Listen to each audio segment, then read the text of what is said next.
Well, after 3 weeks, I'm finally back here in Northumberland, ready to do another album review. And it's been a busy few weeks, and as you can see, the studio is coming together.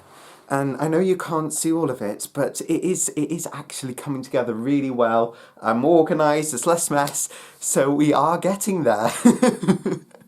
And I must say it's been brilliant as well because I've been down in Hull. We were rehearsing for Yeoman of the Guard, which we performed at the Gilbert and Sullivan International Festival in Harrogate.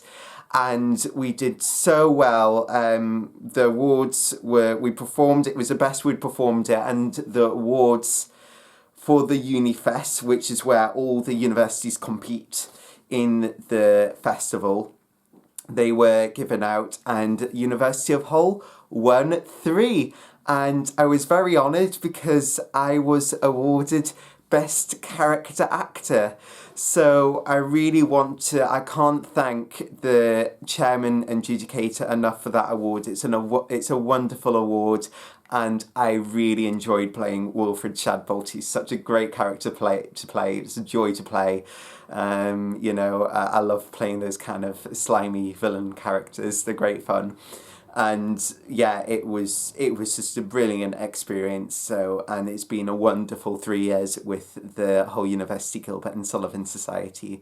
So thank you very much for everyone for supporting me and the Gilbert and Sullivan Society in Hull. So what is today's album?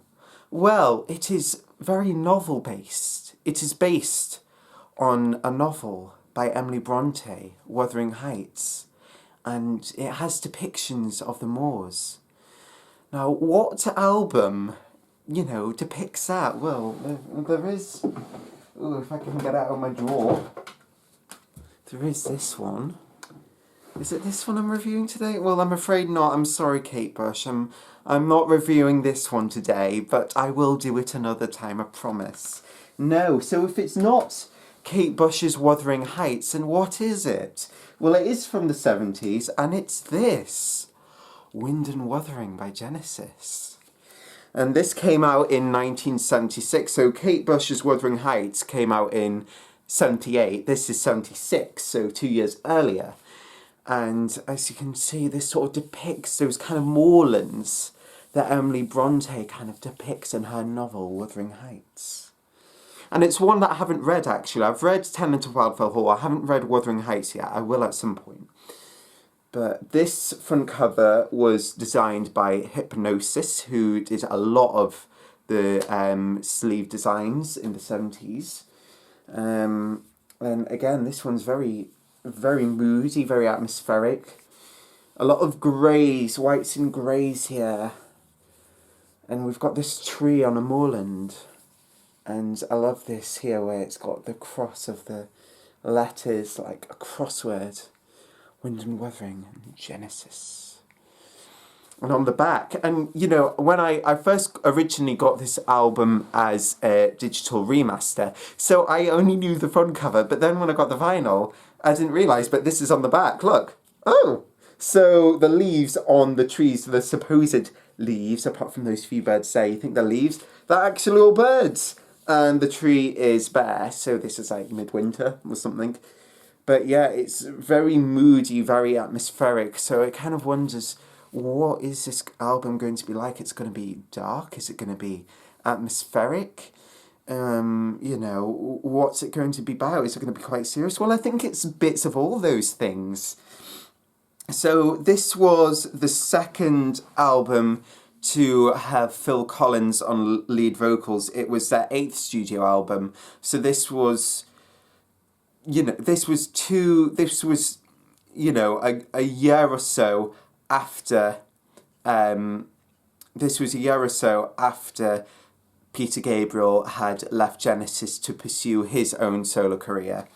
So he had left after they did The Lamb Lies Down on Broadway. And then Phil had taken over vocals for the album A Trick of the Trail. And then this was the follow-up album, and this was actually the last to feature their lead guitarist Steve Hackett, who then also left to pursue his own solo career. And so the next album after that was And Then There Were Three, because there was only three members left after that. So on this album, like I said, so you had Steve Hackett on guitar, and he plays electric guitars, nylon classical, 12-string, it has them all on here, kalimba and auto harp. You have Phil Collins on voices, drums, cymbals and percussion, Mike Rutherford on basses, 4, 6 and 8-string, electric, 12-string, acoustic guitars and bass pedals, and Tony Banks on Steinway grand piano, ARP 2600, pro soloist synthesizers, Hammond organ, Mellotron. Oh, I love Mellotron. Don't you love Mellotron? Roland string synthesizers, Fender Rhodes piano, etc. So I mean, I haven't shown you this. This is the dust cover. I think that's what you call them, don't you? And it's less monochrome, more bluey, more sort of sky, kind of more blue sky. Again, that kind of logo there. It's a very nice sleeve design. I love this sleeve design. It's lovely. And then you've got all the lyrics here. It actually doesn't tell you the track listings on the packaging. It says on the actual record itself, because even though they've... Actually, I lie. It does. It does. It has all the lyrics, and then it gives you the track listing here as well. Gives you it there. So the album opens up with the first track, 11th Earl of Mar. And it's a really interesting track. It opens up with this motif. And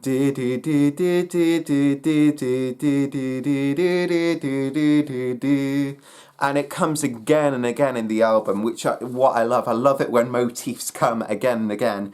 And it's such a strong motif.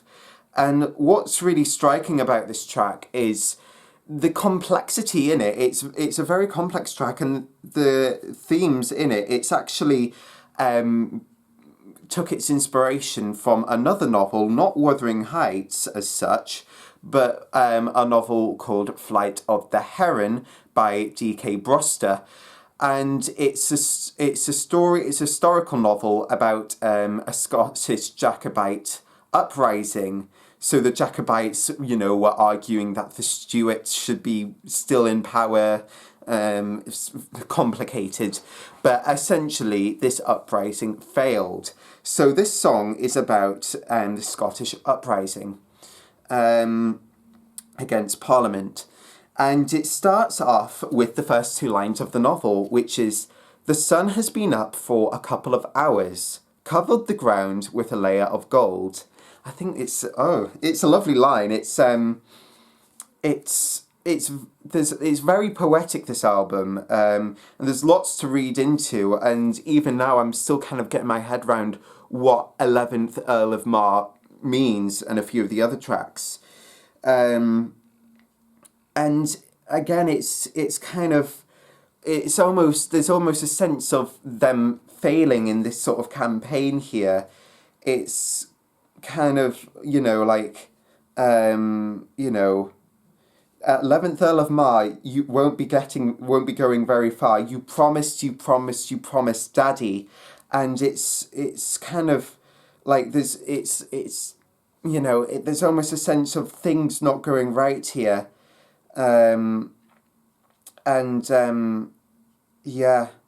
Like they headed for London and that will be their grave. I think it's a very interesting subject, and a sense of things not going to plan and things not going the way they wanted it to go. It makes me intrigued. It makes me want to read not only Wuthering Heights but Flight of the Heron to kind of get context for the song, because it's very deep and I don't fully understand it. But what is even more intriguing about this song is that the B section is completely different to the rest of the song, and it goes into this to this sort of scene of serenity. And it's actually written in italics on here. And it's time to go to bed now. Never seems too keen to be a guest now in a house of dreams. Flying from a hillside, beckoning the trees, a sailboat's awning mimicking the breeze. I'm fighting gravity falling. My daddy won't let them get me. A voice screams seems to be calling. A face turns, features are burning. And it's just so, like, such a dream-like scenario. And it kind of relates to the rest of the song, and at the same time it doesn't. It seems to be completely separate, and yet it goes so well. And it really balances out the kind of, the rest of this very action-based campaign-like song of rebellion. It really balances it out really nicely, and I really like it. It's and what else I get from this album is the sense of dynamics, which I didn't quite get with the remaster, I have to say. With the remaster, all these kind of dynamics were ironed out maybe too much, I don't know. But with the original, you do get a sense of the dynamics that gives a sense of real sensitivity and of real feeling, and I think the dynamics play a lot in this album, and I didn't quite get that with the digital remaster. I felt that maybe was a little bit too ironed out for me. On to the second track, One with the Vine. Again, it's got quite a serious tone to it, starting out in this kind of minor key, and again it's kind of very very battle based. It seems in this track it seems to be talking about almost false messiah figure who is sort of beckoning people to battle and to kill and to do all these awful things for a cause. One for the Vine actually reminds me a lot of this novel. This is Chronicles of Narnia, the last instalment of it, The Last Battle. And in this, we have a donkey who is persuaded by a very obnoxious ape called Shift to dress up as a lion and pretend to be Aslan. And Puzzle doesn't really know what he's doing, but he's telling all the animals of Narnia to do these terrible things as Aslan under Shift's persuasion. However, I don't think The Last Battle was an influence on this track. I think Banks was actually influenced by a book called Phoenix in Obsidian, which is a high fantasy novel, which I haven't read, but that's by Michael Moorcock. And again, I don't really know what a lot of these words mean. It's very poetic. There's a lot you can read into this. Especially the last bit is the most iconic bit, I feel. Then on a distant slope, he observed one without hope flee back up the mountainside. He thought he recognised him by his walk, and by the way he fell, and by the way he stood up and vanished into air. And yeah, I don't. It's so evocative. It really leaves a lot to the imagination. But yeah, there's a lot you can read into that track for sure. Your Own Special Way is also an interesting track. It's definitely more optimistic than the first two. But the words, it's clever because the words seem to contradict what the song is, the tone, the optimistic tone of the song. And the it's great because I think the verses kind of make the choruses almost ironic in a sense, because the verses say, "Go far enough and you'll reach a place where the sea runs underneath, and we'll see our shadow high in the sky, dying away in the night." Again, very poetic. "I've sailed the world for 7 years. I left all I love behind in tears. Won't you come here wherever you are? I've been alone long enough. So it's a sense of being by yourself, absolutely, being completely isolated. And then completely opposite in the chorus of, you have your own special way of holding my hand, keep it away above the water, don't ever let go. So being isolated and yet having your hand held, is he imagining it? Is it metaphorical? Is it kind of within your heart? You have your way of turning the world so it's facing the way that I'm going. And again, then going into the second verse, we've seen, who's seen the wind, not you or I, but when the ship moves, she's passing by. Between you and me, I don't think she knows where she's going at all. Again, a sense of being lost, not knowing where you are. And then you have your own special way of carrying me twice round the world, never closer to the home than the day that I started. So it's kind of wanting to be optimistic, but yet are we moving any closer to home? It's almost kind of a lost optimism in this song, like trying to find optimism but not quite finding it. It's a very clever song. What mean the dreams night after night? The man in the moon's a blinding light. Won't you come out, whoever you are? You've followed me quite long enough. So it's almost like he doesn't even know who's supporting him, this kind of narrator character. It's a really, really deep song. And the last lyrical song on side one. And this is followed up by an instrumental. And I think it's quite a powerful thing to close the first side with an instrumental, and that instrumental is What Gorilla. And again, it's very complex with lots of rhythms going on. There's a lot going on here, and those guitar riffs, they are very, very, you don't forget them. They are really stick in your memory, and it's just a great way to kind of sum up the atmosphere of side one, of kind of action, but kind of almost action, but not quite succeeding in endeavours. And it gives a sense of wanting something and not quite succeeding. But it really finalises the tone of side one for me of Wind and Wuthering. So side two of Wind and Wuthering, and it opens up with a track that has this really big opening and it sounds really epic, which again is kind of contradictory to the title, All in the Mouse's Night.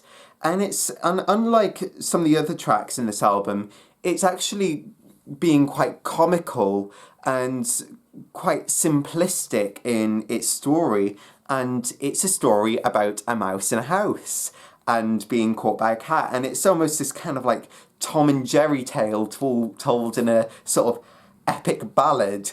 And it's brilliant because it works so well. And what I love about the Dust Jacket is that you have the different characters on the thing. So we have loving couple, we have the mouse, we have the couple again, we have the mouse, we have the cat.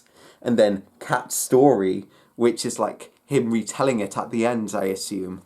And it works, and like Tom and Jerry, the cat does not succeed in his endeavours to kill the mouse.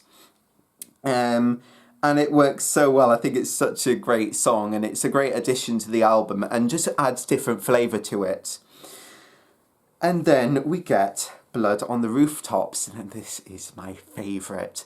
And it opens up with this lovely guitar solo from Steve Hackett on Nylon Classical, and it's just so lovely.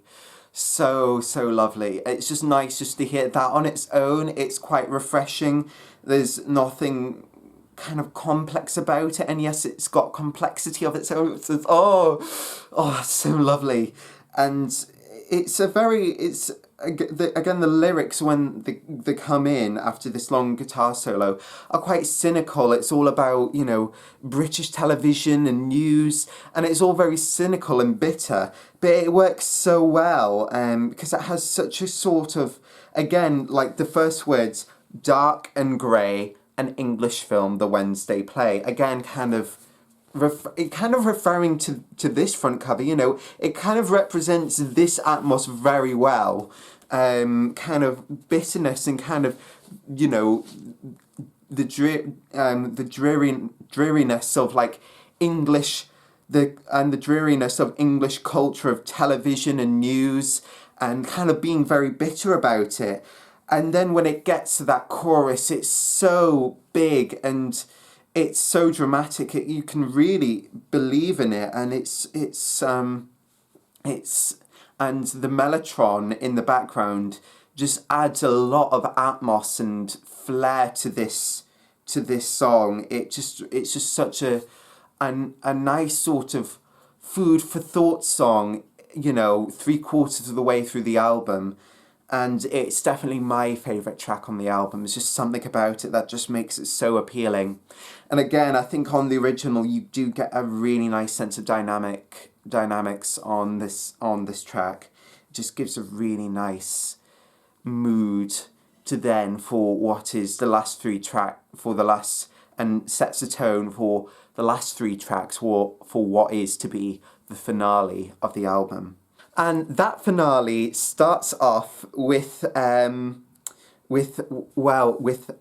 instrumental, Unquiet Slumbers for the Sleepers. Now, I've been searching for the last few days for our copy of Wuthering Heights, because we do have a copy somewhere, but I can't find it because these next 2 instrumentals, that and In That Quiet Earth, which segue into each other and then segue into the final track, Afterglow, them two quote the final paragraph from Emily Bronte's novel, and it's such a powerful last paragraph. I read it and I thought, wow, what a way to finish a novel. And it kind of describes, I think, the burial of Heathcliff and Cathy and where they're buried, I think. I haven't read the novel, but that's what I understand. It's describing where they're buried on the moor, and it's such a powerful way to end the novel. And I think they do a wonderful job of kind of descripting this kind of moorland setting in those 2 instrumentals with these sort of intriguing sounds and these kind of, there's this sort of whistling synthesizer that gives a sense of the moors, and then these kind of rumbling piano sounds as well. It really builds a picture of this kind of atmosphere, and definitely this atmosphere that I think Emily Bronte was trying to depict in her novel. With that second instrumental, In That Quiet Earth, contradictive to that, it's actually really quite loud and brash. It's very powerful, and it's kind of again, it has those motifs that we heard earlier on in 11 Earl and Mar, and it has all these different solos, like these synthesizer solos, which are really big, and really kind of sums up that we're coming to the end of this epic album. And then that leads nicely into this lovely finale of a song, Afterglow, which is written by Banks. And it's really, it really kind of sums up, kind of gives it a major tone and kind of resolves any kind of issues that were earlier on in the album, and kind of everything seems to gets resolved in this final song. And it kind of, it almost kind of resolves your own special way, kind of like the character feels settled now. Like the dust that settles all around me, I must find a new home. The ways and holes that used to give me shelter are all as one to me now. But I would search everywhere just to hear your call. and would walk upon stranger roads in this one, in a world I used to know before. I miss you more. And it's kind of like optimism of wanting to go anywhere just to search for this person. And it does kind of reflect your own special way, but it's definitely got more of found optimism about it, whereas your own special way in my eyes was more of a lost optimism. This is a kind of found optimism. And again, the last verse in it, I would search everywhere just to hear your call and to walk upon stranger roads in this one. In a world I used to know before, for now I've lost everything. I give to you my soul, the meaning of all I believed before. Escapes me in a world of none. I miss you more. It's a very powerful way of ending. So it's not like I found you, but I miss you more, and I give you everything. I give you everything, even though I've lost everything. It's a really powerful way, and it ends on this sort of optimistic tone of, yes, we don't have everything. Yes, we failed, but I'm still optimistic. I feel like I've found optimism at last, and it's a brilliant way to finish this album on such an optimistic tone. So yes, Wind and Wuthering, it's intriguing. I think, there's a lot to read into this album, and I'm still getting my head round the themes in this album and what it all means, because in like all these progressive rock albums, there's so much to read into, and there's so many novels, at first glance, obviously Emily Bronte, but so many other ones that have come into play with this album. And this was actually Genesis's first album to be recorded outside of the UK. This was recorded in the Netherlands. But there's some really lovely moments of texture in here that I haven't really talked about as much, but with the mellotron and Steve Hackett's playing on guitar, and Phil Collins' vocals, of course, and his rhythms on the drums. There's some really nice rhythmic bits in here. It's a really wonderful album, and has a lot of layers of complexity.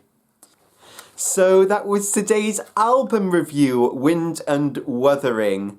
So I'll be back same time, same place next week, and next week I'll be looking at this album.